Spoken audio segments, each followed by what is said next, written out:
Asodanandana Brajajanarandana Jasodanandana Brajajanarandana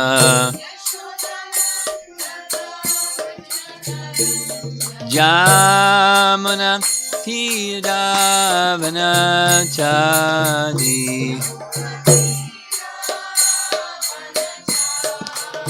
Jamuna Tidavanachadi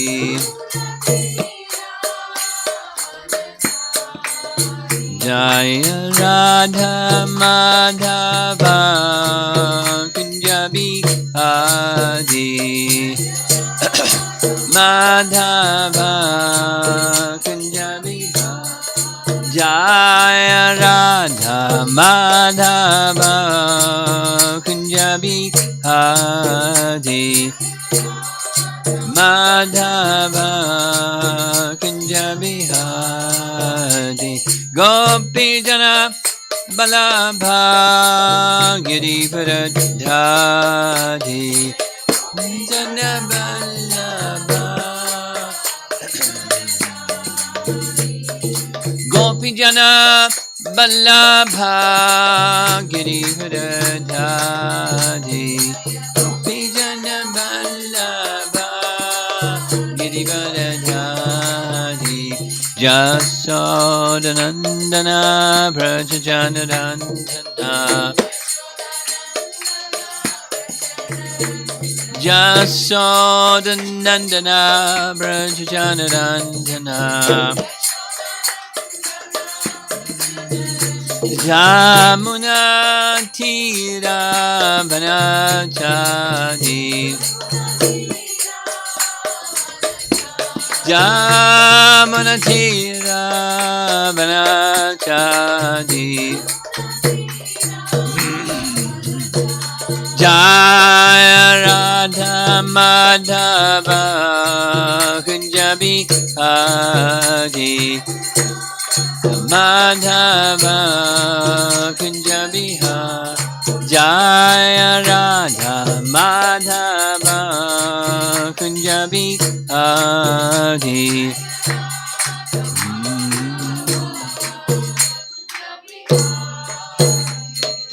Jayo Vishnupad Paramahansa Parivijagacharya Astatara Satasi Simad His Divine Grace Sri Bhaktivedanta Swami Srila Prabhupada Ki Gaur Premanandi.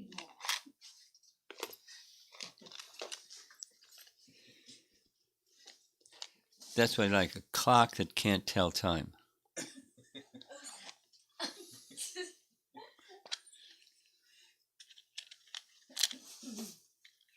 Okay. In the evening classes of late, we've been discussing personalities from Ramayana. And the context for this is pretty nice.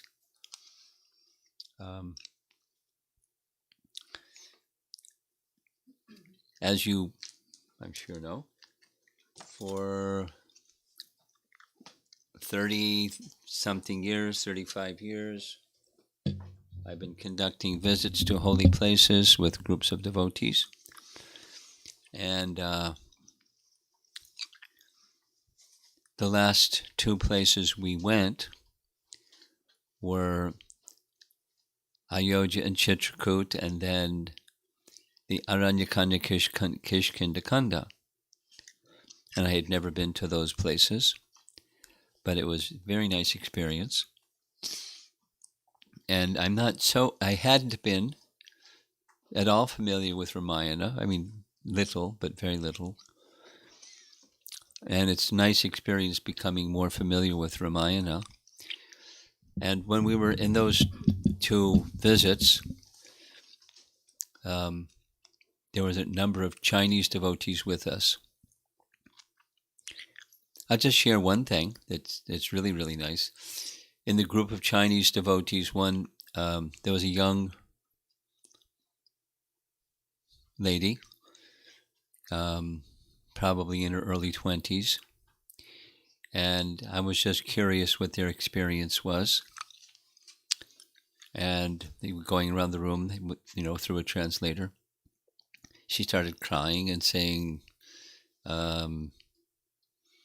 this good experience, that good experience. And I've always thought of China as my home, but now I'm taking away, I really want to be in my real home. It was from her heart that was being said. I want to find that place that's my real home, and I'm feeling connected. So I understood that because the Chinese devotees don't have Ramayana in Chinese, they pick up pieces here and there, but rather than retelling the whole Ramayana, just focus on personalities from Ramayana and let them put the pieces together. And part of that was from one of the GBCs for China, Chandrasekhar Prabhu, who's from Australia, but he speaks Chinese as well as he speaks English. And he said, as you know, Maharaj, the theme for the motto or the mission for the China mission is Krishna consciousness with Chinese characteristics. KCCC. Because everything's got to have an acronym, right?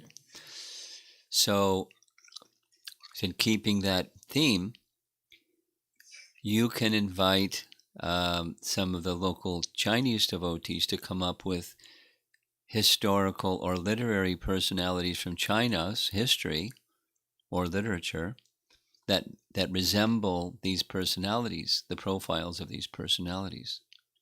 And then he even suggested who could be the coordinator for that activity. So that's what we're doing. This is a warm-up. That is, I'm gathering from different sources information about different personalities. And this evening is Valmiki. It might be a good idea to start with Valmiki. I'm not sure. There's a lot to say about Valmiki, and I'll begin with something that I'm not going to do this evening, but one of the reasons to not start with Valmiki is because it may be confusing right off the bat that there are multiple Ramayanas. And that there are multiple Ramayanas kind of makes my head spin. Like, will the real Ramayana please stand up? You know that one. So, when I, as a young Western person growing up in Krishna consciousness, I only knew one Ramayana, Valmiki Ramayana. Then I came to know that there's another Ramayana that's very popular, but there are some, Prabhupada said, there's some parts of it that are explicitly non-devotional, the meaning Ram is a manifestation of the impersonal Brahman, explicitly, in one of the popular Ramayanas. And he advised that we don't read it, but it's still very popular today and in the world, in India particularly, in North India in particular. But then as I went on further, there's multiple Ramayanas that are recognized amongst, the authorized lines of acharyas. Besides commentaries on Ramayana, the commentaries upon Ramayana are largely very strict to adhere to Valmiki Ramayana. And for example, there's things in common speaking about Ramayana that are not in Valmiki Ramayana. One of them that's very common is Lakshman Rekha. It's not in Valmiki Ramayana. You know what that is, right? I'm looking at you. Yes. Lakshman Rekha? You heard that one? When Ram goes to get Maricha, and Sita says what she says to Lakshman. Oh, didn't you hear that? Ram's voice calling for you and for me. So he made a mark with his bow and said, don't step outside this mark, the circle, Lakshman Rekha. And then she stepped outside the circle, and that's when Ravana captured her. That's the reference. You've heard that story, right? Okay. The point is, it's not in Valmiki Ramayana. Or another that's not in Valmiki Ramayana, but is often celebrated, is the place on the southern tip of India where it is said that Ram worshipped Lord Shiva, a Shivalinga. It's not in Valmiki Ramayana, but everybody knows it. Everybody knows the story. And then there's questions about, why did Ram worship Shiva and all that stuff. But when Chaitanya Mahaprabhu made his South India tour, that is one of the places he visited. Let's say indirectly acknowledging it's a legitimate place. So it's not in Valmiki Ramayana, but it's in other of the Ramayanas. So I'm going to give you a description. So I have to do a little bit of that with the Chinese devotees, but I'm going to give you a little description of different versions. And there are different versions of Valmiki's appearance. And now one of the ways to digest that there's different versions is there are different yuga cycles. In different of the 4 yuga cycles, Ram's appearance may slightly vary, Sita's appearance may slightly vary, Valmiki's appearance may slightly vary. It's not fiction. They do a creative writing spree and come up with a different way for the Lord to appear or his associates to appear. It's just different yuga cycles, and there's variations on the theme. Prabhupada's explanation of that is, variety is the mother of enjoyment. You've heard that one? Variety.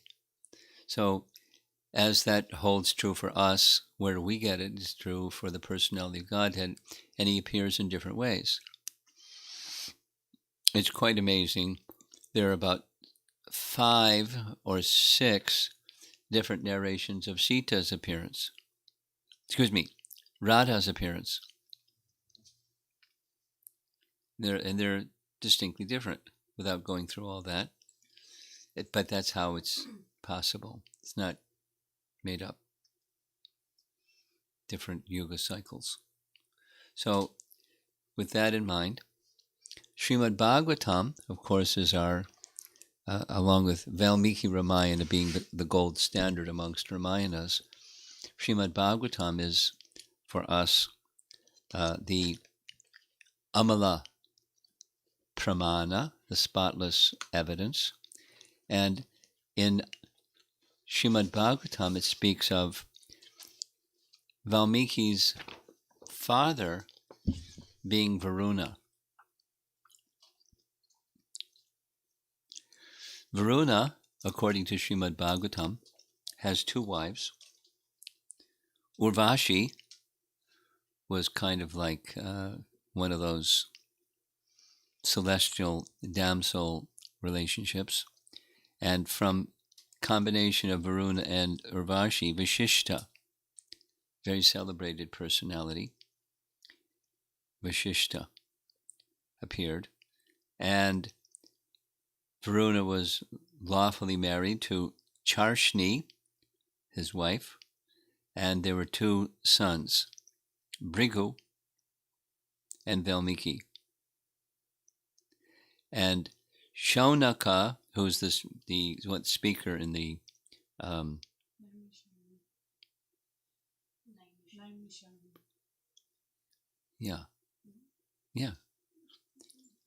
So Shaunaka is the son of Bhrigu. So here's here's the description. From Lord Brahma, this is Srimad Bhagavatam's version. From Lord Brahma, there were 7 mental born from his own body sons who were Prajapatis. One of those Prajapatis was Marichi, distinct from Maricha. Marichi.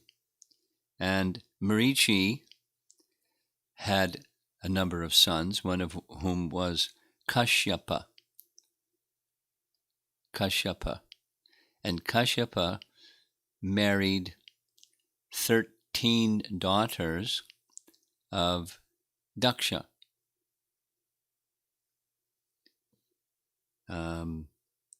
This great sage Kashyapa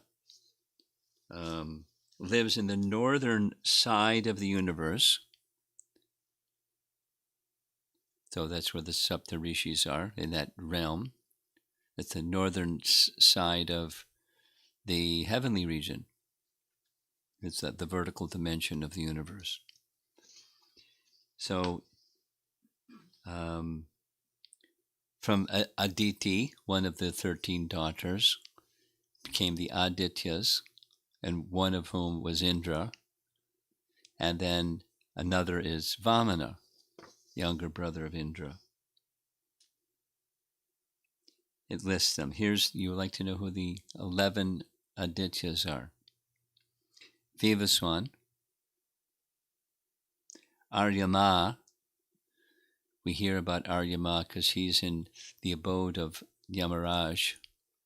And when Yamaraj vacates, Aryama takes over. Then he goes back when he becomes.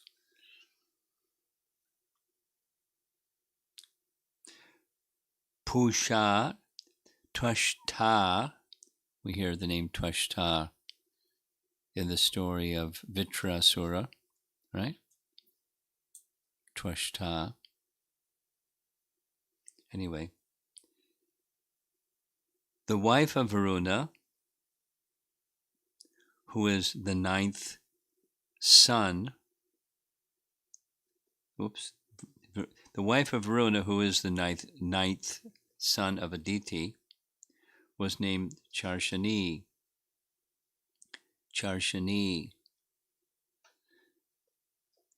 So Bhrigu there's Bhrigu part 1 and Bhrigu part 2. Bhrigu part 1 died, being cursed, and he was born Bhrigu part 2 as the son of Varuna.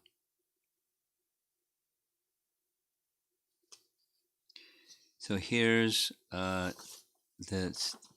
verse 5 from Canto 6, Chapter 18. This is the lineages of kings, lineages from the personality of Godhead, descending from Brahma.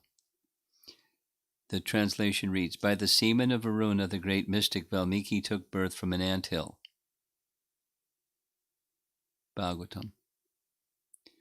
Bhrigu and Valmiki were specific sons of Varuna, whereas Agastya and Vashishta rishis were common sons of Varuna, and Mitra,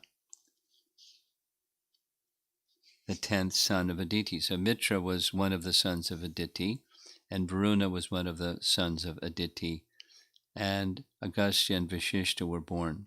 That's like a very interesting story.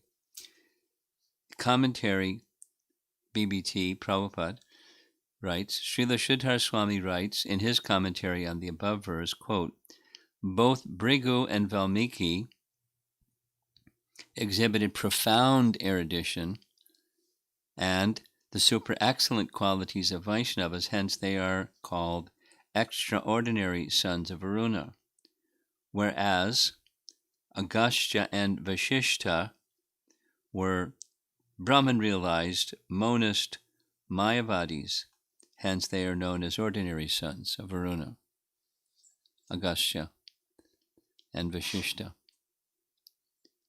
Now Agastya plays a role in Ramayana as well. Now, as far as Prabhupada's purport goes on, in Bhagavad Gita 10:25, Krishna says, Maharshinam Bhrigur Aham, of great sages I am Bhrigu. 10:25, Bhagavad Gita, opulences of the Absolute. In the purport, Prabhupada writes, Brahma, the first living creature within the universe, created several sons for the propagation of various kinds of species. Among these sons, Bhrigu is the most powerful sage. This Bhrigu is the first Bhrigu who participated in the Daksha Yajna, and he died as a result. Bhrigu's son is Shaunaka Rishi, who listened to Srimad Bhagavatam from Sutta Goswami at Naimisharanya. Thus, Varuna's lineage plays a significant role in the dissemination of Vedic knowledge. His sons and grandson are key personalities in both Ramayana and Srimad Bhagavatam. So the name Valmiki is given, or was given, or it means he who springs from an anthill. White ants are Valmiks. Valmiki. In Uttara Kanda, the final section of Ramayana, Valmiki talks about himself by saying, I am the 10th son of Varuna, Lord of the waters. Yet, in another section of Uttarakhanda, it says, Thus was sung the Ramayana by the mighty son of Varuna. Brahma signified his glad approval. And just here's a whole array of who is Valmiki, what's his origin, and how does he fit into the constellation of, the amazing history of Vedic culture and mankind. Govindaraja. So Govindaraja is a Sri Vaishnava commentator who lived some 8 or 9 generations after Jamunacharya and Ramanujacharya, but he wrote under the order of the Lord to compose a commentary, a summary of Valmiki Ramayana, or of Ramayana, based upon, and he did this by gathering what other acharyas in previous ages had written. So, in his commentary on the very first verse of Valmiki Ramayana, he says, although countless years, all through the countless years, trees and shrubs sprang around him, while an immense anthill arose on all sides, completely concealing him from view. Later on, Varuna, the lord of the waters, sent down heavenly rains, which dissolved the strange tenement. Coming out of it, the gods hailed him as the son of Varuna.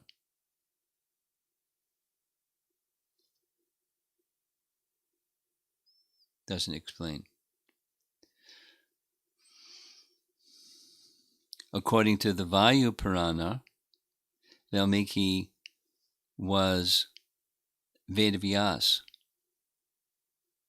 So, according to our Vedic teachings, each time Dwapara Yuga ends and Kali Yuga begins, when there's that juncture, then somebody performs the service of compiling the Vedas and dividing them, the Vedavyas function.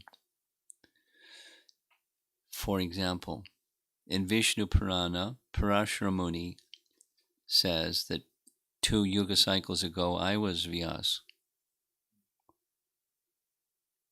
So here it's saying, according to the Vayu Purana, we're in the 27th yuga cycle of Vivasvata Manu. In the 24th yuga cycle of Vivasvata Manu, Vyas was Valmiki. The next one after him was Parashara. We don't know who the one was in between. and then Krishna Dvaipayana Vyas. So it's a function that someone performs. So with all that background, I'm going to start reading because it's very complicated. From the Ananda Ramayana. Ananda Ramayana. It's a section of one of the Puranas. So it's a Puranic text that people accept, our Vaishnavacharyas accept, although it's quite different. Once upon a time, there lived on the shores of Lake Pampa a Brahmin, Shankha by name, journeying through the pathless woods that covered the banks of the Godavari. A fierce-eyed hunter sprang at him and robbed him of all the clothes, ornaments, water pot, and even the leather sandals of the unfortunate Brahmana. It was midsummer, and the sun was high in the sky. The sun's pitiless rays beat down upon the head of the poor Shankha. The red-hot sand burned his tender feet to the very bone.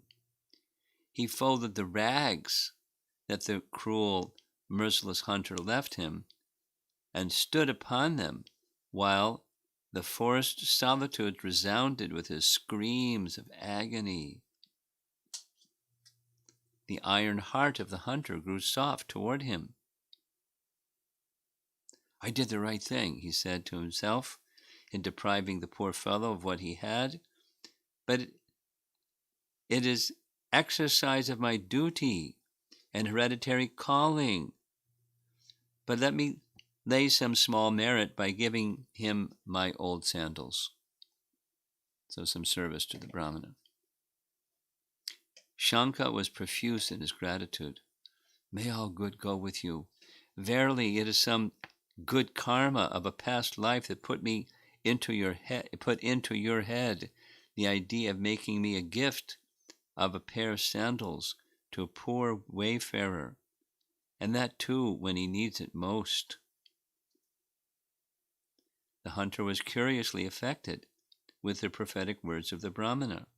Good sir, may I know what merit I have accrued in a former birth? Alas, replied Shankha, the fierce sun almost melts my brains. My tongue cleaves from dire thirst. Is this a place to dilate upon old world stories? Take me to some cool shady spot where I may rest my poor limbs. A ray of pity illuminated the dark recesses of the hunter's heart. Gently he led Shankha to the cool waters of a lake, and the Brahmana plunged into it. He performed his midday prayers, offered due worship to the devatas, pitris, and sages.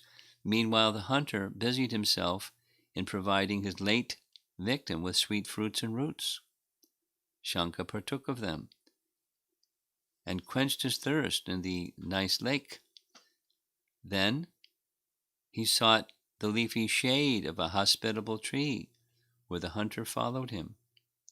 Now I will reveal unto you some glimpse of your checkered past, said Shankha.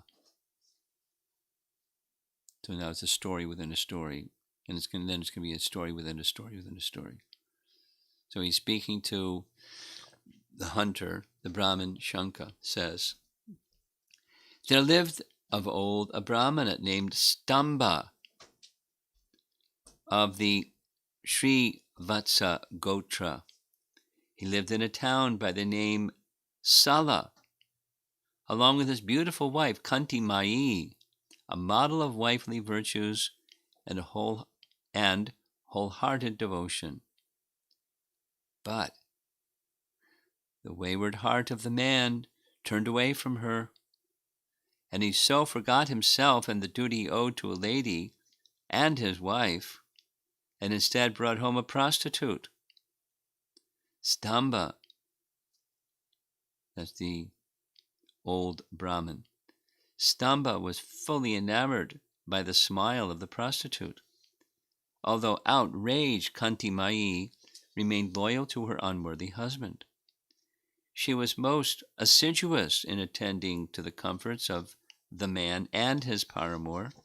She anticipated their least wishes, supremely content if she could thereby win back her husband's love. Years passed away. Stamba suffered the torments of hell even before he reached it, in the shape of a cruel disease that made his days and nights one long agony. The prostitute lady quietly robbed him of all the wealth he had and sought another, more congenial companion for her pleasure. Stamba came to know it, and his bitterness of heart called down the deadliest curses upon the prostitute and upon himself for having abused his wife's loyalty and love by saying, "I stand alone in the world and helpless. I have willfully destroyed every chance of deserving any help from you or sympathy. My treatment of you is simply abominable. I placed the prostitute in the sacred seat of wedded wife. I rejoice to see the pure hands of my life's partner serve all meekly the unclean animal I had taken to my heart. Cruel were my words to you, and more cruel my behavior. The holy books tell us that the husband who brings the heart of his loyal wife, breaks the heart of his loyal wife, is doomed to the miserable lot of a eunuch for 17 births. But Kanti Mai lifted hands of appeal to him and cried, "Lord of my heart, your handmaiden is ever at your service. She is yours to command now and ever. You shall not lack for any sympathy or service from my poor self. It is strange that you should feel shamefaced to ask it of me. Never did the slightest shadow of resentment darken my heart against you. As for what you say of my cheerless life, do I not know that I only pay back what I owed from in my former birth? I made my bed, and I must lie upon it. And when I was a dutiful wife, known to be otherwise than loyal and loving to her lord, forthwith she sped to her parents and got from them the wherewithal to provide for his wants and necessities." The story continues. One hot day in June, Devala, the sage, crossed the threshold of the humble pair and requested hospitality. Kanti Mai turned to her husband and said, "This holy man is a master physician. I am sure he will relieve you of your cruel disease, if he is so minded." Thus, she played upon his intense selfishness and unconsciously persuaded him to welcome the sage. She washed his scorched feet with cool water, placed a seat for him, fanned his weary limbs, and, when he had rested a while, entertained him with the very best her humble abode afforded. The water that washed his feet she took to her husband and said, "This is a very potent medicine and will not fail." Stamba eagerly drank it in one gulp. At last, the disease ate into his vitals, and he became delirious with pain. She procured some medicine and was trying to force it into his mouth when the man was seized with terrible convulsions and expired, biting off the finger of poor Kunti Mayi.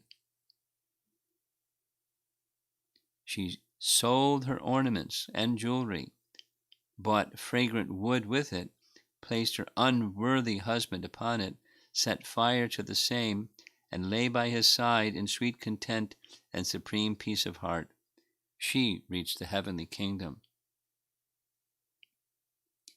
But the dominating tendency of his life asserted itself at the last moment, and the prostitute was in his mind at his time of death. That Stamba was reborn as a hunter, and you are that hunter. The prostitute who was your partner has now been born as your wife.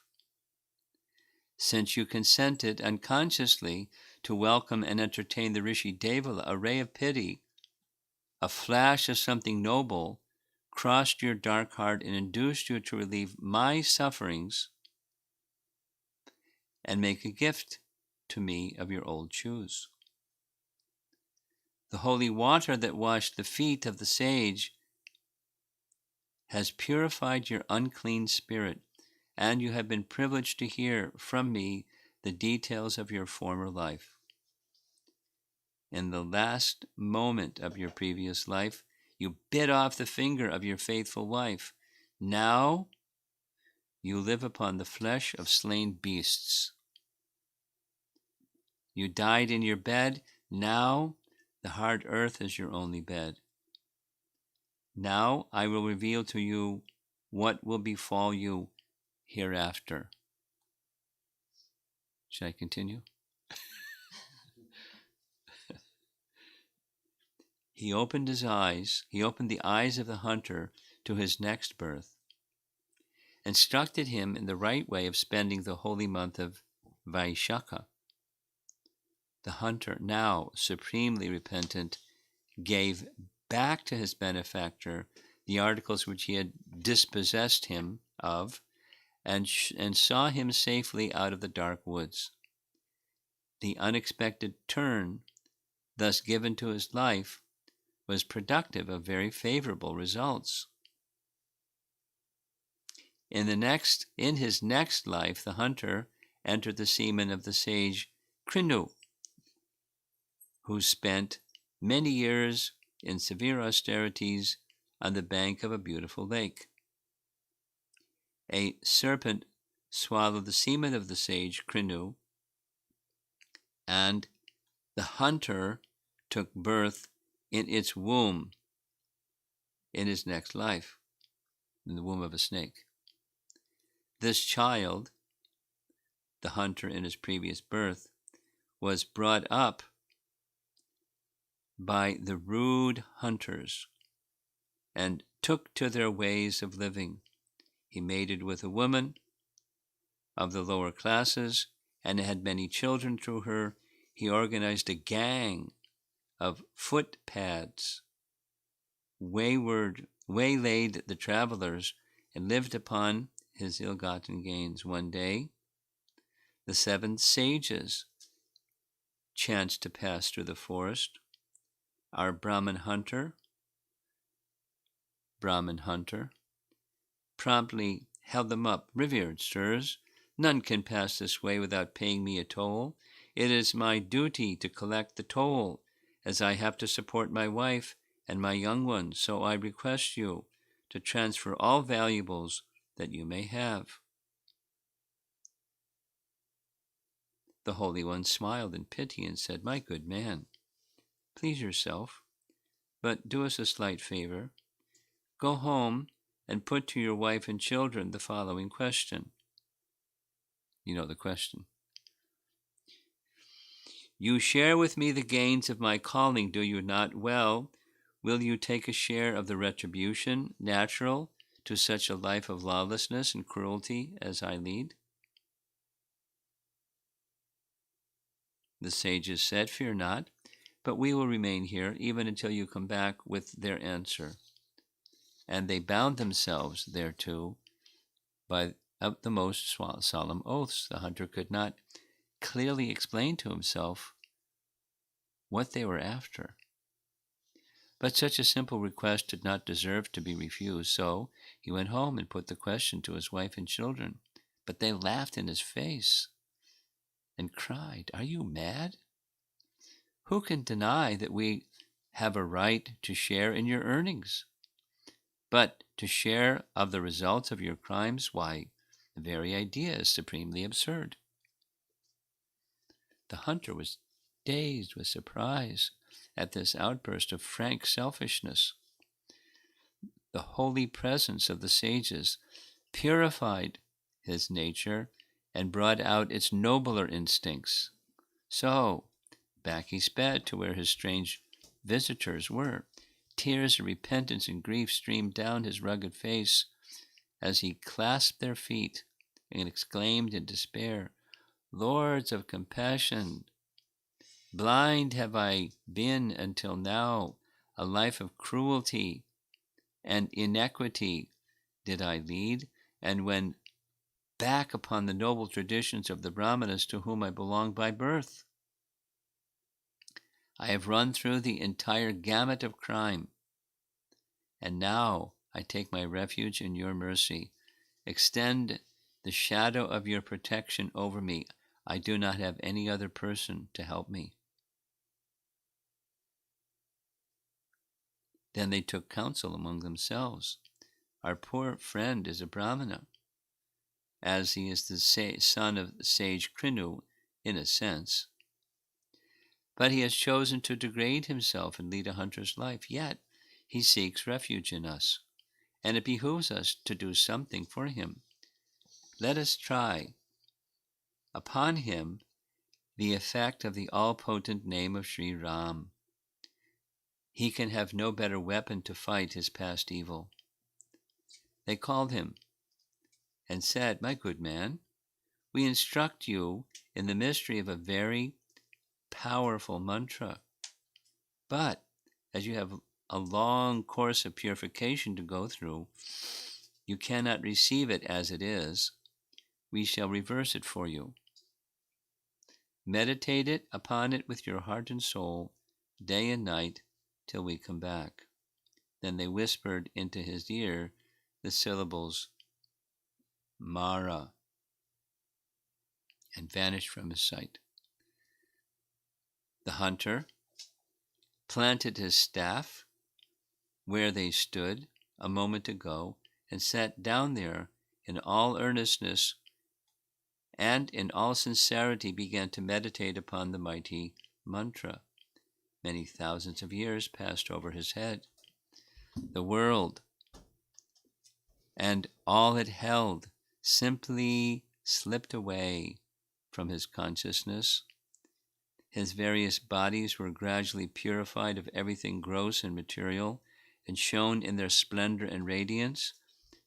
But there rose around him, where he sat, a large anthill that in course of time concealed him from view. The sages were good to their word. They came back to where the hunter disciple sat, lost in profound meditation. "Come out into the living world," they called. And he came out from the anthill. The sages laid their hands on his head in sweet blessings and said, "Holy One, the name of the Lord has consumed your past sins. You have stood face to face with a great mystery. You are our equal. A second time were you born. When you came out of the anthill, the world shall know you hence as Valmiki, son of an anthill." Some strains are similar, so certainly some parts are different. So here's an ISKCON devotee named Shubha Vilas. You know him? Okay. So this is his writing, which is a little different, but it's similar to something that Srila Prabhupada told to George Harrison one time, describing about Valmiki Ramayana and Valmiki's appearance.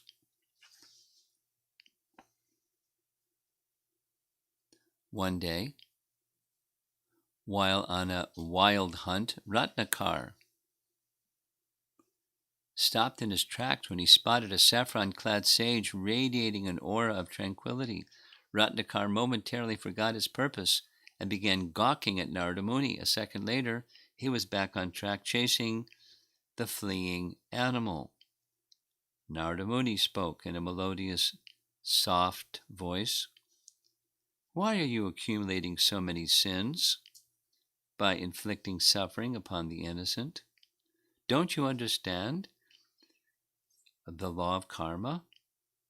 Every sin that is committed is definitely going to fructify in the form of future suffering you have to undergo.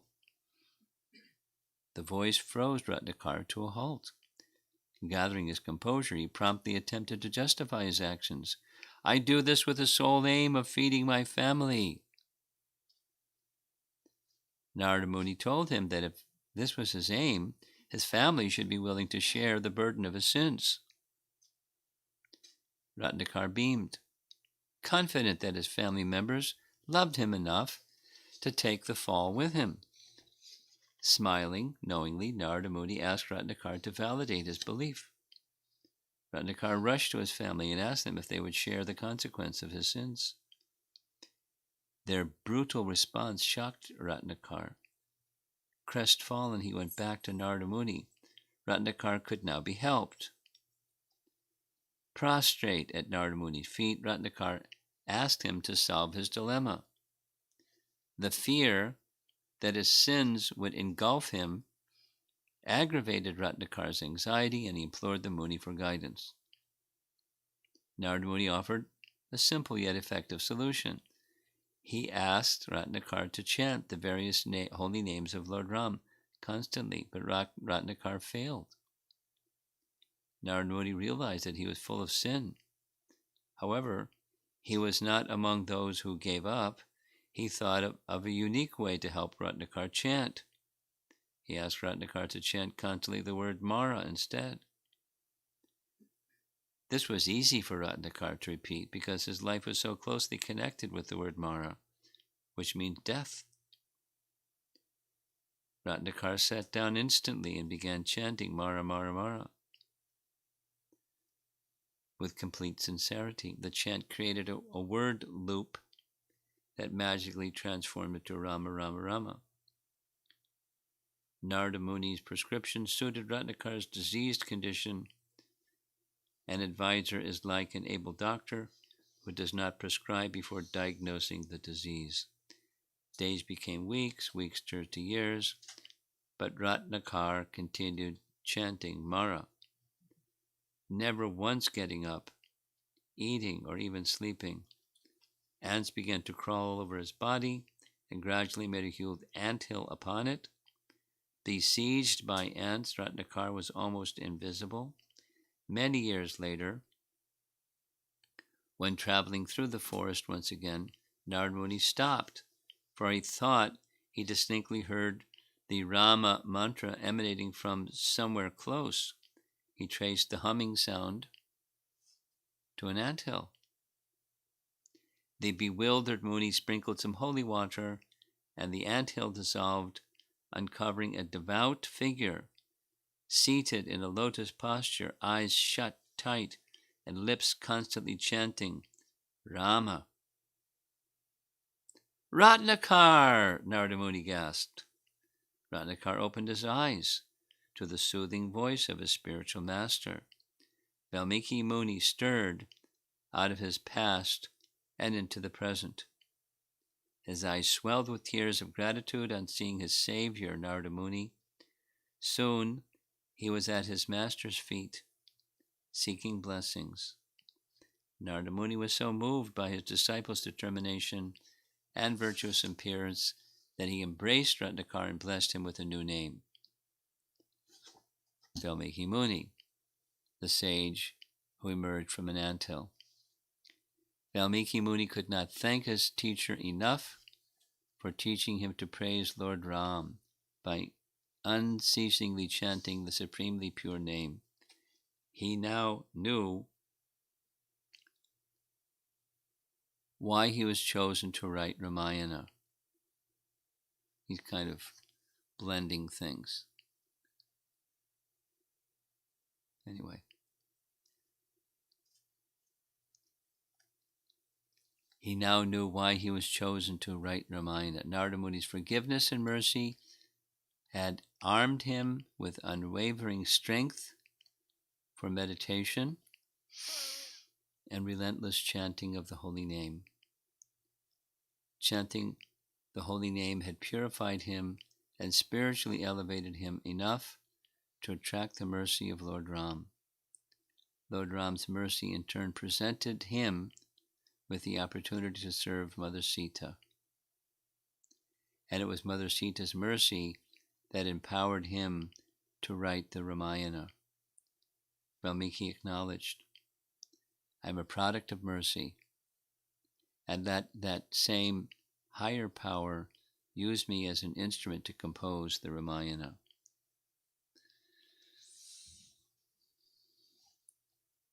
We just began the Purushottam month. Maybe some of you have thought of some vrata you want to observe during the Purushottam month. I know one devotee, I'll mention his name, I don't think he'll mind. Shamasundar, the temple president of the Houston temple, just before, by design, just before the before the Purushottam month, he had planned this for some time, but he resigned as the president and turned everything over to the next leadership. And then he made a Purushottam vrata of chanting 64 rounds a day for the entire Purushottam month. Now we do that sometimes, chant 64 rounds on a japa retreat day or maybe Krishna Janmashtami day or something. But to chant 64 rounds a day for a month, that's when your life has been busy like his life has been, raising 2 children, both wonderful children, now, adults, but, and president of a temple. It's not, you're kept busy when you're doing a service like that. So he's got that kind of capacity, and now he's directing that capacity to chanting. It wasn't like an all of a sudden, from nothing to something. He had 2 brushes with death. Once was a brain hemorrhage, and another was something else that he had that was like he was in the hospital.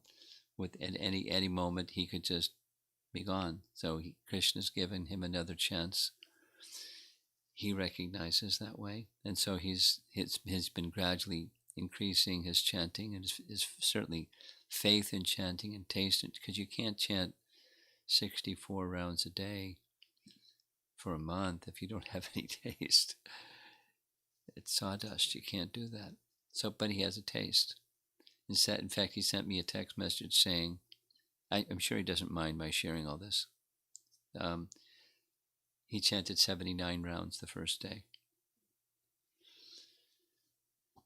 When we have japa retreats, it's very common that he'll chant over 100 rounds a day. So I'm thinking of that. I was thinking of that as reading this. He's not Ratnakar, but he is anyone that chants a lot, something happens. There's purification that happens for sure, and what might be, for some persons at least, or at least at some time for all persons, something of a struggle to complete prescribed chanting, by doing that and then some, there's some experience.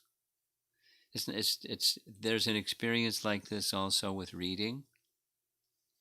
I'll just share something similar. A dear friend, Burijan Prabhu,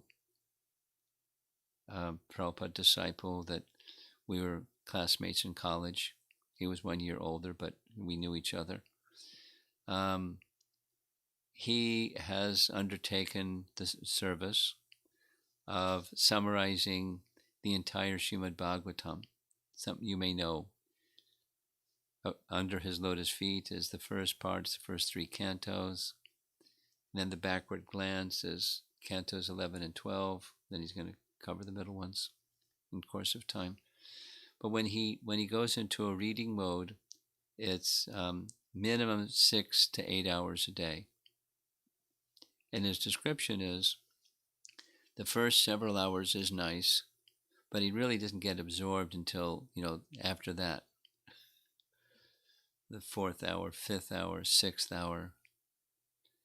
And it's not easy to focus the mind for that period of time. But when you can focus the mind for that period of time on the name or the Bhagavatam, there's some very special kind of purification. So it's not that you can't become purified unless you do something extreme like that. It's just appreciation. When that kind of dedication is made, however, whenever, there's some special experience in your relationship with Krishna. So his devotion to Narada, in this case with Ratnakar, and to the personality of Godhead, it's quite similar to any of our great personalities. And I'm most familiar with Bhagavatam, so like Dhruva or Prahlad. Immense gratitude to Narada as their spiritual master, and total absorption in the personality of Godhead. That's the fruit of Narada's association. So Valmiki had that also. He fixed in his appreciation of Ram, his love for Ram, to the point of wanting to write and being empowered to write. So the introductory verses, the first initial verses, we're going to cover now. This is Narada coming to visit Valmiki is the opening, and there is some description of the qualities of Narada, which are also the qualities of Valmiki, but it's speaking of the qualities of Narada. So Narada is the spiritual master. One day, the sage Narada came to the ashram of Valmiki. By that time, Valmiki's knowledge of the Vedic conclusions was deep and profound. He had the fleeting senses and mind under perfect control. Narada knew no other joy than to contemplate the countless perfections of the Lord and of all the deep mysteries of the scriptures. With his Veena, Mahati, he sang melodiously the glories of the Supreme Lord, which enthralled the hearts of all, gods and men. Very few equals had he in the art of speech. So clever and convincing he was. And so this is the first verse of Ramayana. Valmiki, the ascetic, questioned the eloquent Narada, foremost among sages, always devoted to austerities and the study of sacred texts. So the commentary is pages and pages and pages of taking each of the words. There's qualities or characteristics of a saintly person that are embedded in that introductory verse, referring to Narada, but equally applying to Valmiki. So that the characters are being introduced this way. And then comes Valmiki's question to Narada. And to him who came there, that's Narada, impelled by the searchers of hearts, Valmiki, respectfully submitted the following questions. So these are now 16 characteristics of a hero. So he wants to know. Among men of the world, who is the one crowned with every excellent quality? Who has mastered the science of weapons, divine and human, and out of might engendered thereby is able to scatter his foes before him? Who is versed in the mysteries of Dharma as revealed in the Vedas, the Smritis? He's asking, to tell him the glories of Ram. And so he does in a summary way. Who is it that bears not in mind the grievous wrongs done to him by others, but magnifies any single act of kindness on their part? Who is it whose thoughts, words, and deeds are ever in perfect harmony? Who never strays from his Dharma, even in the face of the dirtiest peril and distress?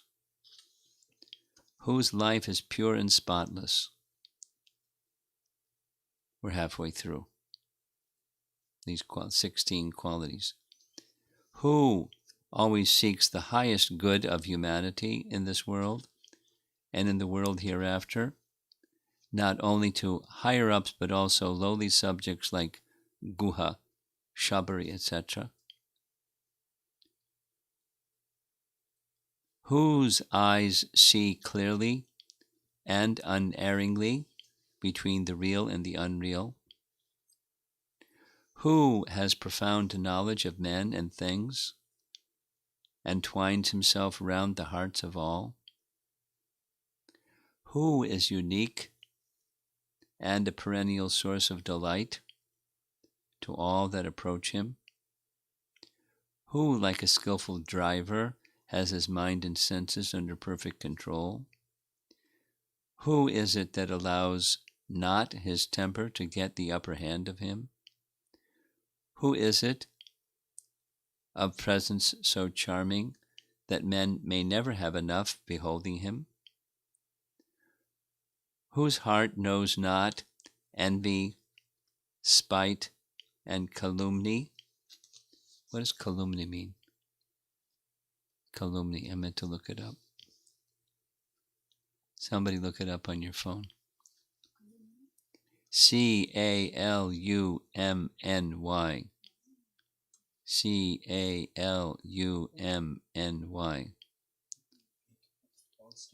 Huh? False treatment. False statement. Okay. Calumny. One whose heart knows not envy, spite, and false statements.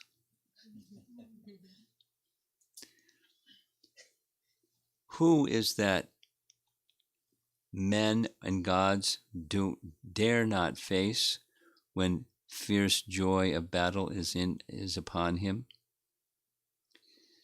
Verily, it is almost hopeless to find all these noble elements combined in one single individual.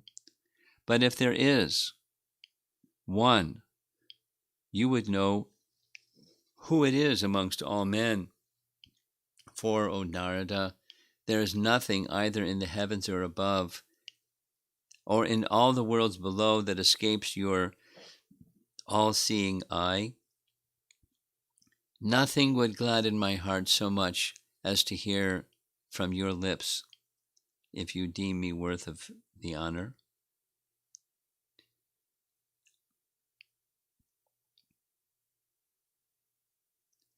Commentary says, these 16 attributes are attributed to the 16 phases of the full moon, and Valmiki is about to picture Ram as a pleasant full moon. That's coming up, I guess.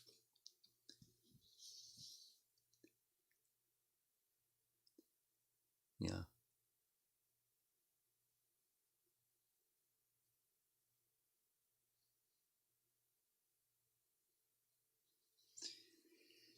the emphasis in commentary has to do with it's not just an intellectual exercise.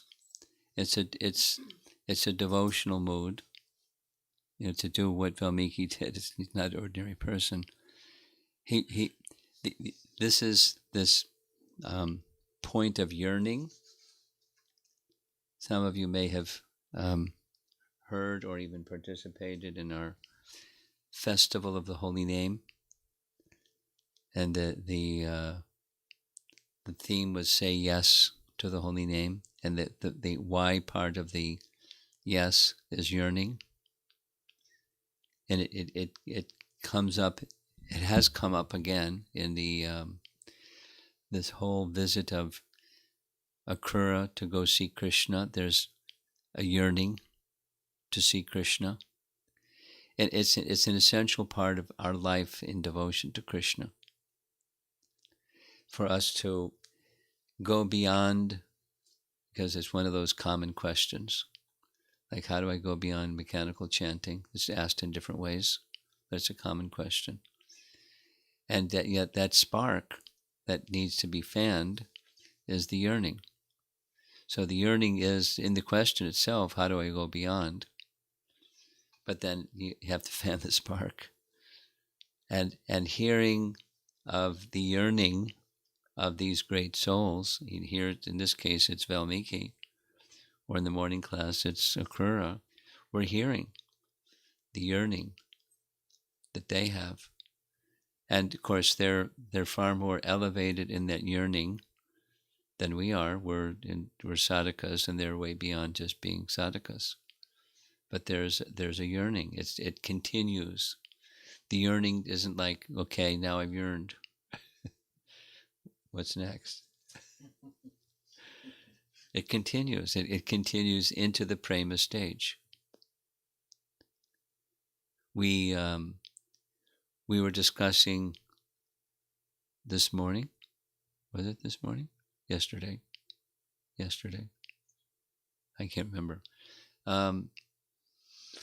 Jiva Goswami is speaking of the intense yearning or tense enthusiasm, lalasamayi.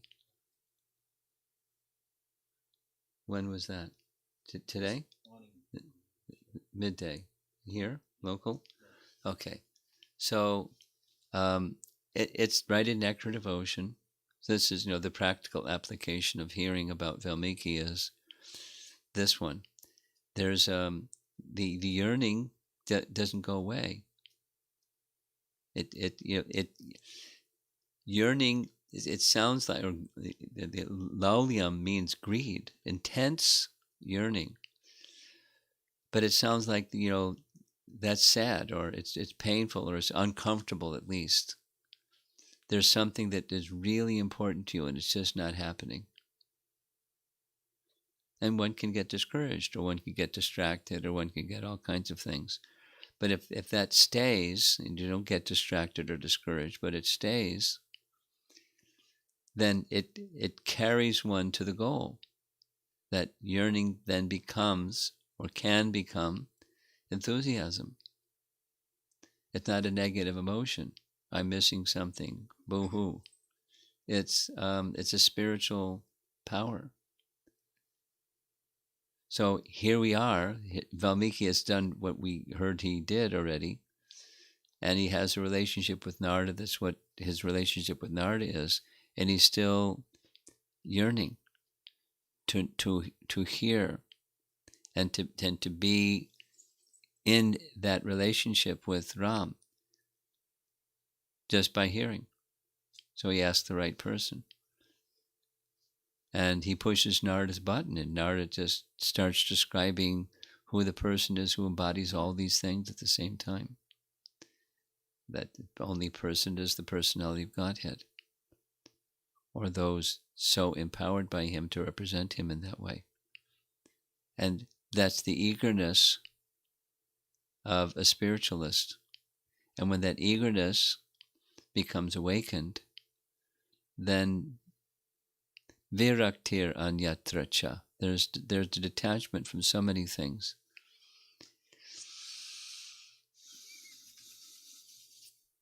The modes of nature act upon us all the time, conditioned souls. And to stay in the mode of goodness, the distraction has to do with the modes of nature. The distracted mind has everything to do with the modes of nature. And the mind that goes here and the mind that goes there. The planning thing. And anyway, the mode of passion and the mode of ignorance. Never in the moment. Always somewhere in the past or in the future, but never with Krishna. We're chanting or whatever. And the absorption is, primarily the mode of goodness, and can be from there become transcendence. But the absorption is only possible when the modes of nature subside. Bhakti diminishes and extinguishes, has the potential to extinguish the influence of the modes of nature. It doesn't mean that a pure devotee doesn't act. I mean, to act, you have to think of what's next.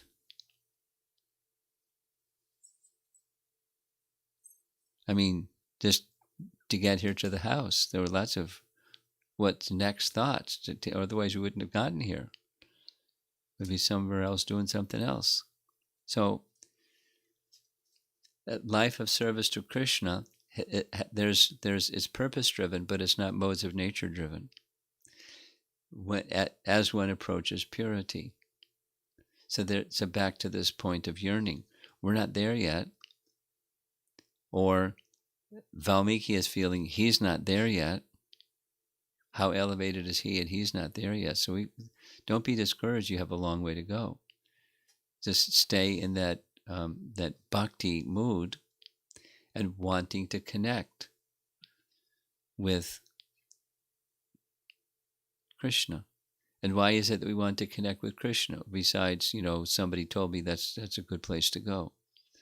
So getting some understanding of what Krishna's qualities really are, or in this case, Ram's qualities really are, or do it the other way. Here are all these wonderful qualities. Who matches up with all those wonderful qualities?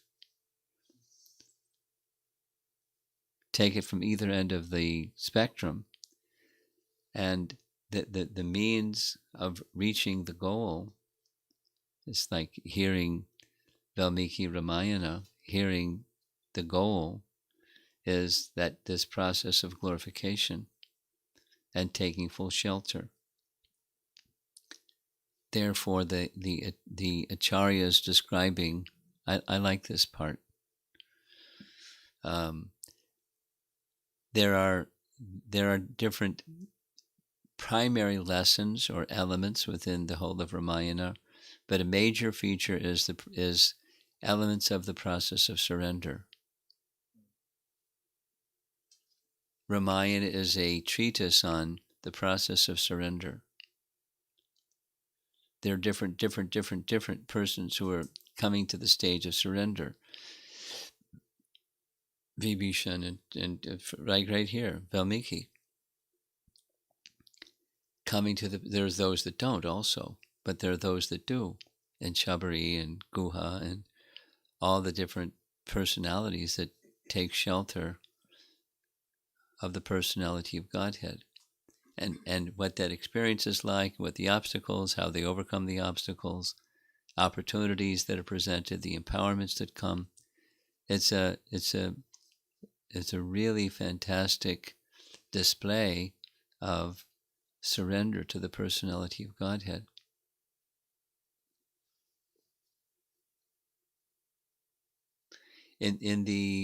I'll end with this. The Gaudiya orientation, followers of Lord Chaitanya orientation, is largely on the authority of Srimad Bhagavatam for various reasons. It's the spotless pramana and so forth. So when the process of bhakti is described, the personality who represents Atma Nivedana of the 9 processes of bhakti. One of them is Atmanivedana, and the person who displays full self-surrender is who? Bali Maharaj. Bali Maharaj. Atmanivedana. In Ramayana, it's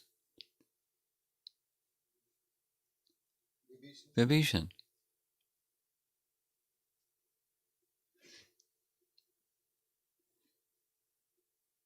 It's a wonderful narration. I mean, who was his sadhu sangha? Vibhishan.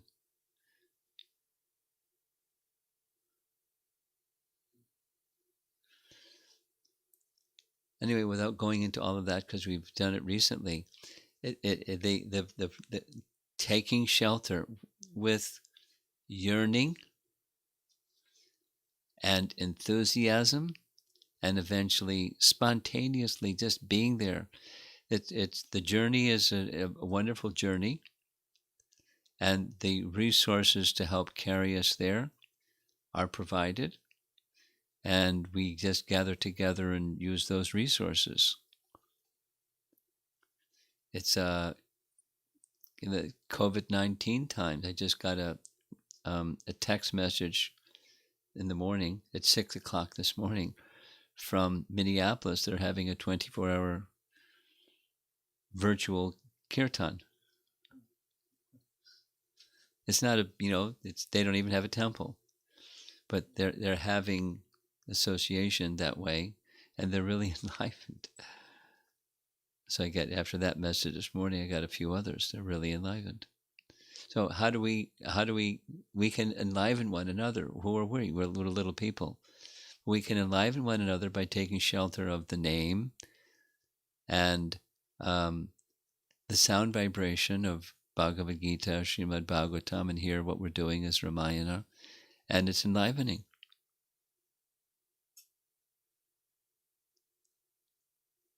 Some of you may know, some of you may more than know, you may be participating in. Nityananda Pran has a Saturday morning Ramayana class. And it goes on for an hour or an hour and a half. How long? Mostly an hour, but the question answer hour and a half. So I spoke with him this morning, just after the class, his class, and on my way to go to the 11:30 class. He had ended.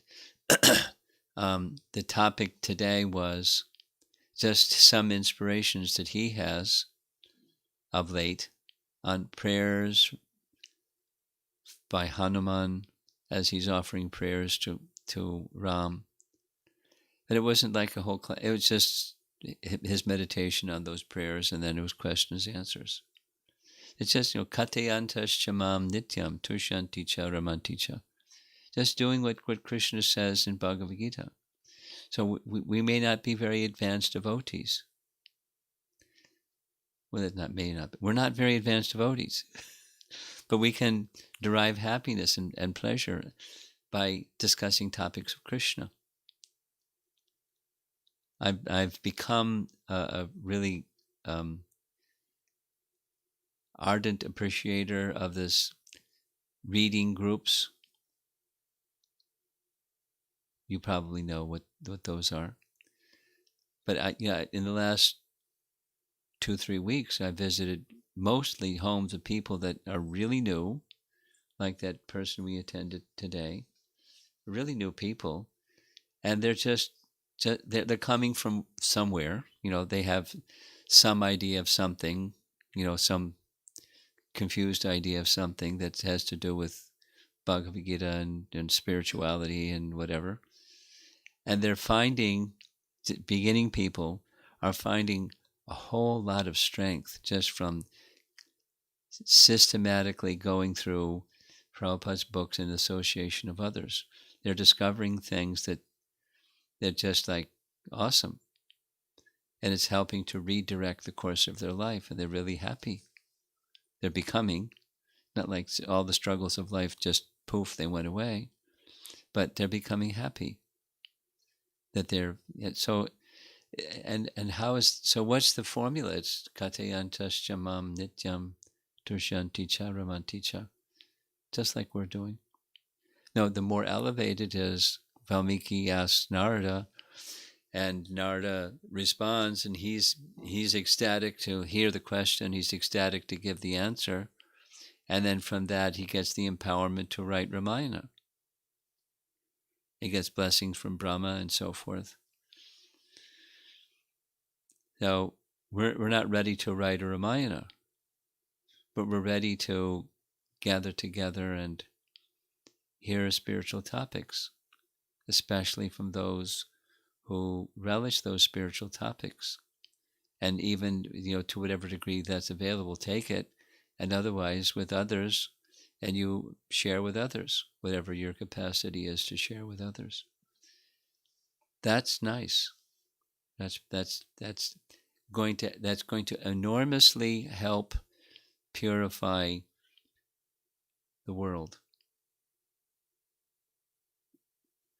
The world needs some antiseptic, not just a COVID vaccine. It needs some purification. So we're taking the means to do that. Let's see if there's some discussion. I've kind of been blabbering on here a little bit too much, I think. Any comments? Anyone, anything?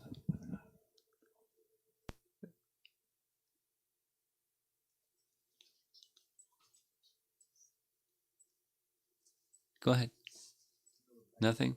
Okay.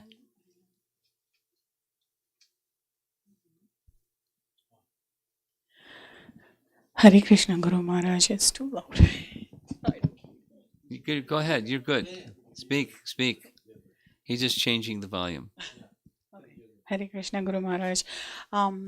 So Valmiki was Vedavyas, right? So he, even though he was born a hunter, he was able to write Ramayana because he was an exalted soul before, like in his previous births. Same way was Kaikeyi, an exalted soul as well. But for Kaikeyi, there would have been no Ramayana, right? That's right. Well, it would have been different. No Ramayana would have been very different. So, I don't know how to put this question. So why is all the Leelas beginning with one bad thing happening? Well, it's not that the whole Vilas begins with one bad thing happening. There's a lot of things that happened before Kaikeyi did the bad thing. A lot of things happened. A lot of things happened before Kaikeyi did what she did.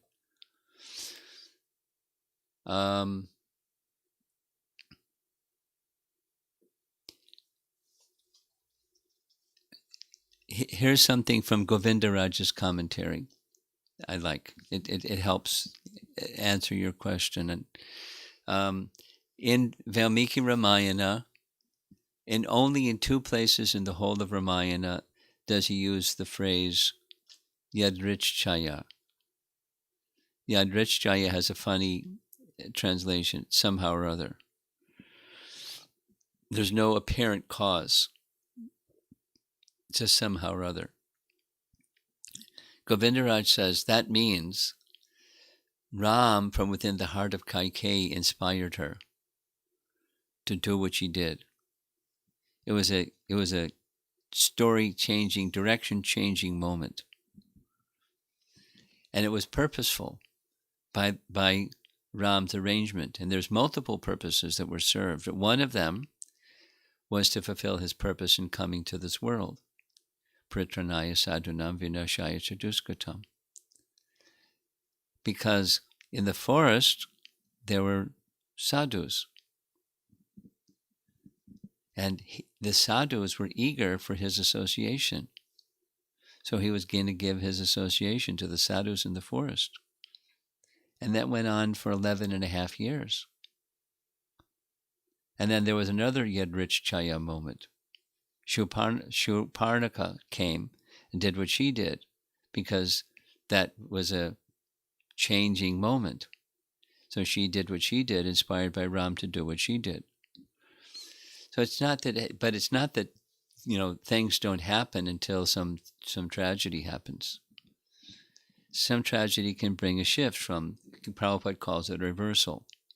You've heard that phrase, right? Reversal? It's a common phrase. You're going this way, and then all of a sudden you're going that way. You're going along the path of life, and something happens. You're not going that direction anymore. There's this big surprise, and kaboom, and there's a calamity or a reversal. So that results in status quo, and shelters in the temporary are just dismantled, and that leaves shelter in one thing. For a Vaishnav, that's how it works. It's one of the ways that false shelters are removed to some calamity, or the movement of the Supreme Lord starts moving in a certain way, but it can go in the direction of good fortune as well. So it doesn't have to be like that, but it just, by the Lord's arrangement, his Leela moves the way that it moves. And he inspires everybody, including Kaikeyi. Thank you, Maharaj. One more question. So could I connect this with the eagerness becomes awakening? So Kaikeyi was eager to make her son the king, right? So that's how it all started. So could this be like an eagerness creating awakening? Well, her eagerness was misplaced, because transcendental eagerness is properly placed. Transcendental eagerness is the pleasure of the personality of Godhead. That's the eagerness of Valmiki, the yearning becoming eagerness. So hers, but people in this world, they're eager for something. If they're not eager for transcendence, they're eager for something, because it's part of who we are, on the soul level. And then moved by the modes of nature, it goes this way, that way. Eagerness to go blow up the World Trade Towers. That's another eagerness. But it's not transcendental. Thank you. Okay. Hare Krishna Maharaj. So Maharaj, this question is about hearing. So when like I'm taking Vani Association, Prabhupada has emphasized more on that. But I am by myself, it feels like, and distractions are there due to modes and everything. But when I'm in Vapu Association, so I feel that I'm protected and attention is there, and I'm not like in my general like regular modes, but I feel very good that yes, this is what I want. So how because it is not possible to always have Vapu Association. Yes, right. So how to go about that, Maharaj? Grow in Krishna consciousness. By growing in Krishna consciousness means the bhakti principle isn't dependent upon what's outside. The bhakti principle is depending upon what's inside. And the modes of nature can gradually subside, will gradually subside. But one who strives by right means is assured of success. So you keep striving, but that's what to do. Until you, as you're on the path making gradual progress, distractions and all the other things that you just described it's going to happen. Just accept. That's my condition, that we keep moving. That determination comes from good association and quality hearing. So, Yes, Maharaj. Like as you said, good association. So sound. Oh. Sound. Yeah, I have one more question, Maharaj. So, right, like in this time of Corona, a lot of good lectures are going on, and so many, and I feel that this is really good and important for me, but I don't have that capacity because I trying to hear your classes, and other than that, then I I feel that the topic is important, but I can't just. So, what is your recommendation, Maharaj? Continue. When you're cleaning a pot in your kitchen and there seems to be some stains that are stubborn, that don't want to go away, what do? Throw it away? No. Sorry, Maharaj, I couldn't understand because I was asking that other speakers. So I don't have that capacity of listening to other speakers. Okay. I feel that way. Then so you don't have to. Okay. Maybe the I topics. wasn't clear what your question is. Now I Sorry. understand better what your question is. Sorry. So the topics seem to be very important, but It's okay. You know, especially it's recommended, especially become very accomplished in hearing from one primary source, or our founder Acharya in one primary source. It doesn't mean, you're in a penalty box if you do something additional, but especially in the beginning, it's just like, a child developing close relationship with mother and father. Yeah. And then that mother and father relationship is so important. Yeah. And as that important relationship grows, and then mother and father invite guests into their home, and the child comes to know this person that's come to their home is trusted, and there's affection with mother and father, then they start to open to that other person, like mother and father. Not the same, but like. Yeah. So it, Yeah. same. Yeah. Same. Yeah. Thank you. Okay. Any others? Do we have any questions online? Yes? Maharaj, one more question, sorry. Okay. So, is there any avatar of Krishna as a Shudra? Any avatar of Krishna is a Sudra, not like that. Vamana as a Brahmana, Yeah, and I know what Krishna you mean. as a Yadava, and Well, lower than Shudra. How about, a fish? How about a boar? But not specifically in the family of a Shudra that I'm aware of. Okay? Okay. Online questions. I'm ready. Questions from Mahati Mataji. Is earning present in prema stage also? Yearning present in prema stage? Why not? And question from Surabhi.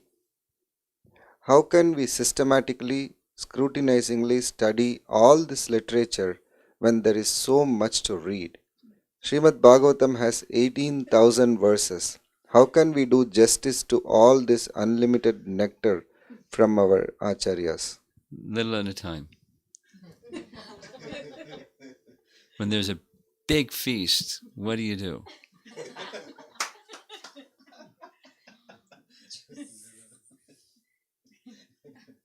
Chew carefully.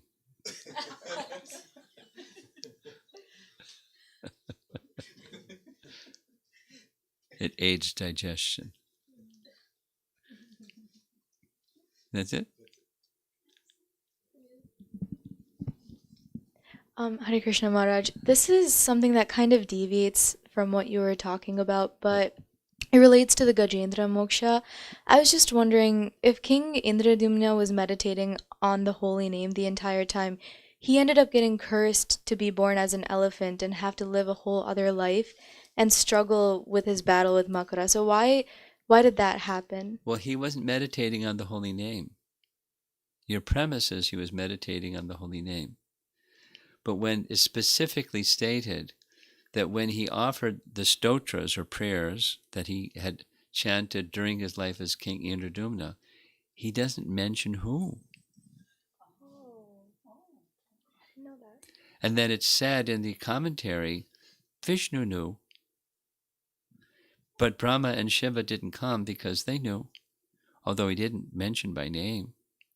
He was describing the character and quality, but not the name.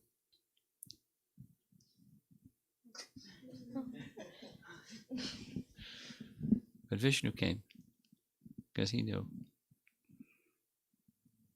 Better to call the name.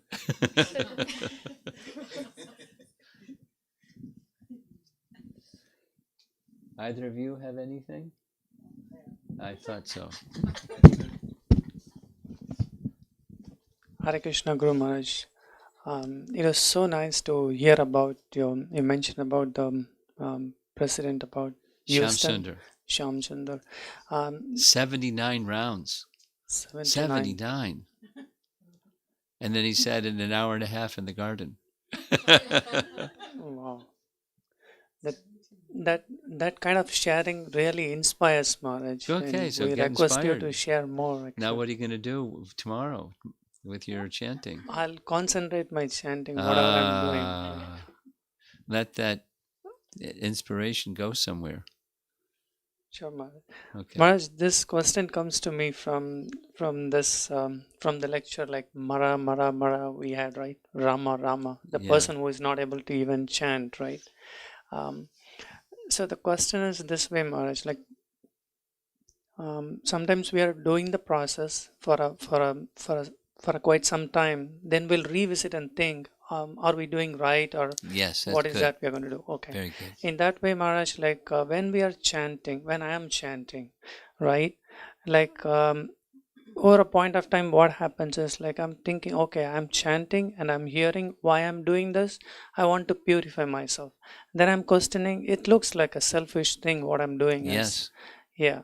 So then I'm asking you, Maharaj, like what would be my mood? And also I'm asking you this, like when I'm chanting, if I think that I'm glorifying the God, I'm happy about it more than asking something out of the chanting.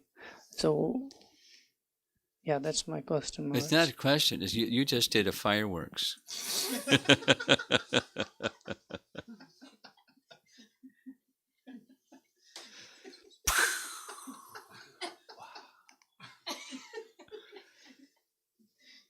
What's the question?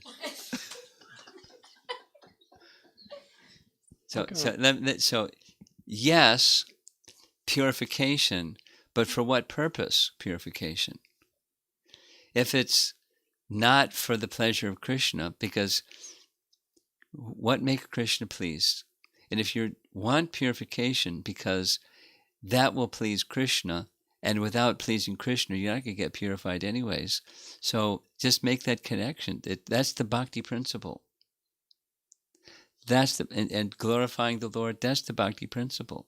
So whether it's this, that, or the other thing, the bhakti principle is the active principle that will carry you to Krishna. That is, anukulyena Krishna anushilanam. That should be. And it takes some time. It takes some refinement. It takes getting distracted and getting back on course. That's the lesson in chanting the holy name. Let's say, the starting lesson in the chanting of the holy name is it's all about Krishna's pleasure. It's all about our relationship with Krishna and pleasing him and serving him.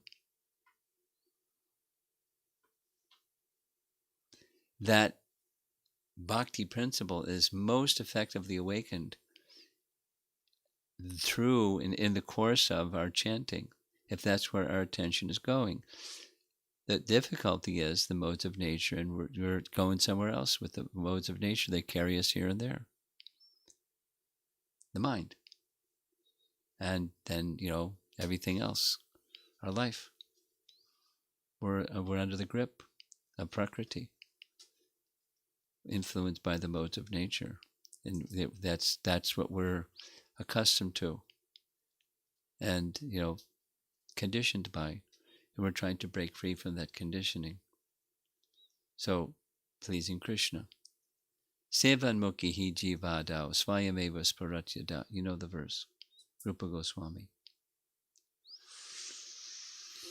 service. Namadi, beginning with the name.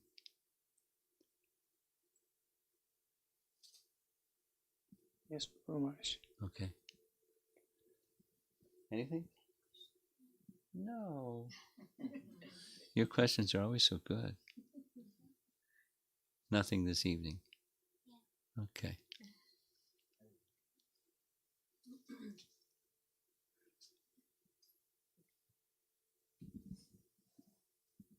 This question is from Jasmine Patel. How do we strike a balance with our family after hearing the story of Ratnakar? What's the mood with which we continue our both material and spiritual duties? The language, how do you strike a balance with your family?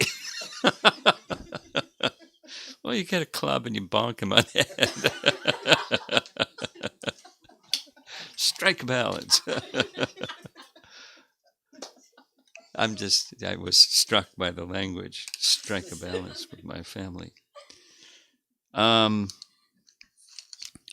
as far as the Ratnakar, it's not, the issue was the sinful activities and taking a share of the responsibility, the karmic responsibility for sinful activities.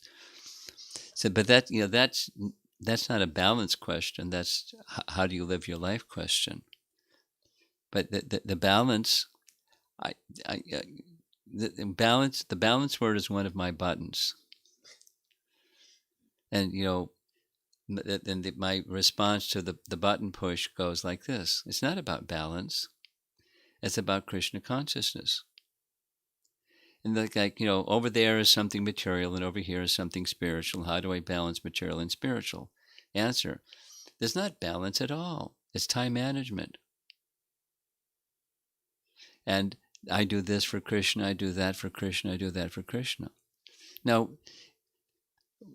many people, not everybody, a younger generation are going to have an opportunity to not, do the balance thing. That is, everything is for Krishna. Before you have a family, it's really good to know that everything is for Krishna. And then family is also for Krishna. And so it's not balance. It's time management. This is what I do for Krishna this way, and this is what I do for Krishna that way, and this is what I do. So then you manage your time wisely. And there's never enough time to do everything. That's part of our experience, everybody's experience. So how do you deal with the things that you didn't get to do because there were too many things to do, and you didn't have the bandwidth to do it all? That's another question. That's not the question that's being asked. It's don't see your family responsibility as something that's apart from your spiritual life. Your spiritual life includes that service with family. There's souls, parts and parcels of Krishna who you're serving, together with serving Krishna and coming closer to Krishna together.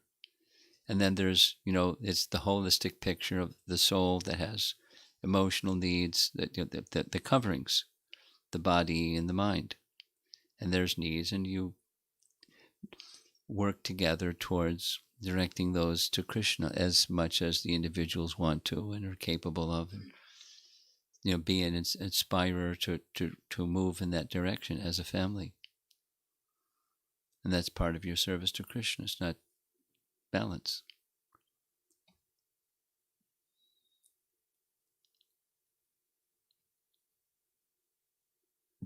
That's a shorter version. Another question from Mahati Mataji. Are the scriptures only for people on earth or for the demigods too? Oh yeah, the demigods have their version too. Bigger. They have big books. Ours are smaller. And some people think, well, I like reading books. Maybe I should go to heaven and read the books up there. I mean, instead of 18,000, it's 1 million. Let's go.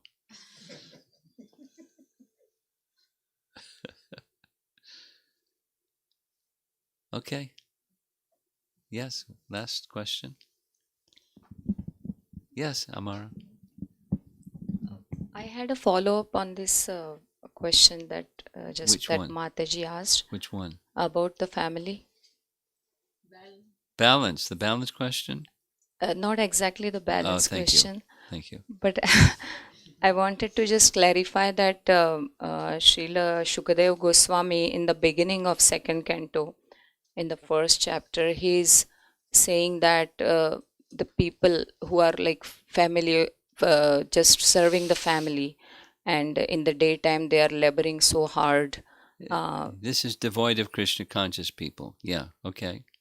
So I just wanted to understand for myself that while serving the family, where to draw the line. There's That no draw the line. That's the same question. Excuse me for interrupting your question. no, Maharaj, that makes sense. Yeah. When Sukadeva Goswami is speaking in the first chapter of Canto 2, he's speaking of materialists. And as far as devotees, we work hard, but not for sense gratification. We work for Krishna. We're not idle. I mean, he would say it so many times, Prabhupada would say. And it's true. Who could keep up with Prabhupada? 5, 10 young men couldn't keep pace with him. He'd wear them out. They have to shuffle the youngsters to keep up with him. So it was not lazy. It was not an idol, but it was for Krishna. So this is like for one who is aspiring yet to be a devotee, is not even a devotee. So Well, there's different stages, but the principle holds. Yukta Vairagya is the principle. You know the verse. So you're uh, uh, portraying yourself as a not very advanced devotee, and how do I handle? And the answer is you do for Krishna to your capacity, and manage your time wisely, and make sure you do this and you do that and you do the other. You don't neglect taking a bath, and you don't neglect cooking, and you don't neglect chanting, and you don't neglect your children, and you don't neglect things. You manage your time well, but they're all for Krishna. And you don't have it down yet how to do all those things for Krishna, but you continue. The theme of your question it rings somewhat similar. It's kind of like, how do I go from where I am to where I want to be, and I'm not there yet? That liminal space topic. And you just you know what the method. There's the process and there's the goal, and you stay with the process as best you can, with faith and good association, including through sound if you don't have the other kind. Okay. thank you. Prabhupada ki jai. Ah! Okay. One more. Excuse me, Maharaj. Maharaj, in India with my parents and uncle, aunties, and brothers, right? I want to share this Krishna consciousness. Here, I am in the association. I am learning like how to do the chanting, and in the association, we are attending Bhakti Vriksha and all those things. But they do not have that facility over there. Or otherwise, I can also Reading group. reading group. Okay. So my request is, Maharaj, for the elders, right? What I can tell them, like one thing which they can start doing. Reading. I mean, maybe elders will like chanting, but probably elders will be more inclined to reading and then chanting. Because when you read, you'll hear about the importance of chanting. They have time. It's just their lives have been filled up with stuff. So, there's no room for anything other than stuff because their lives are filled up with stuff. But if you ask them to read, they'll read. And then the little light will go on. Because it's true. There's light in Prabhupada's teachings. And they'll have questions and doubts and stuff. But yes, read. Sure, Maharaj. Shakti. Vishuddha. Okay. Prabhupada ki jai. Jai. Jai.